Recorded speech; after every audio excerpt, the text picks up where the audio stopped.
আজকে আমরা দেখব এক দারুণ গল্প, সৎ ছেলের 1 টাকা। একটা গ্রামে ছিল এক গরিব ছেলে, নাম তার নাহিদ। হাতে কাজ নাই, পকেটে টাকাও নাই, তাও ছিল ভীষণ সৎ ছেলে।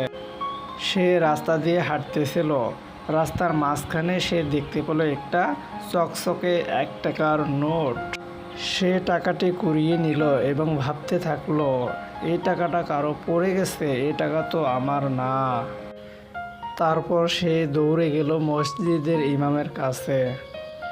হুজুর, এই টাকাটা আমি কুড়িয়ে পেয়েছি, কেউ হারিয়েছে মনে হয়।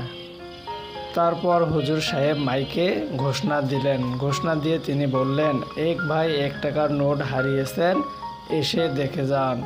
মসজিদের ভিতরে এক বৃদ্ধ মুসল্লি বললেন, এই টাকাটা আমার, কারণ এই টাকাটাতে একটা কালো দাগ আছে। নাহিদ হাসি মুখে মসজিদের ভিতরে মুসল্লিদের সামনে বৃদ্ধ লোকটিকে টাকাটি ফেরত দিলেন এবং বৃদ্ধ লোকটি বিস্মিত হয়ে বললেন, তুমি এত সৎ কেন বাবা?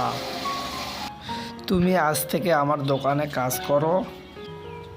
নাহিদ হেসে বলেন, আম্মা বলেন হারাম 1 টাকা জীবন নষ্ট করে দেয় আর হালাল 1 টাকা বরকতে ভরে। বৃদ্ধ লোকটি আবারও বলেন, তুই আজ থেকে আমার দোকানে কাজ করবে, আমি তোর পড়াশোনার খরচ সহ দিব। হাসি মুখে নাহিদ চলে যাচ্ছে।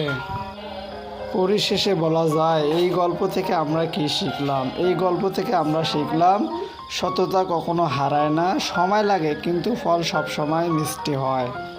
ভিডিওটা ভালো লাগলে অবশ্যই চ্যানেলটি সাবস্ক্রাইব করবেন। ভালো থাকবেন সবাই। আসসালামু আলাইকুম।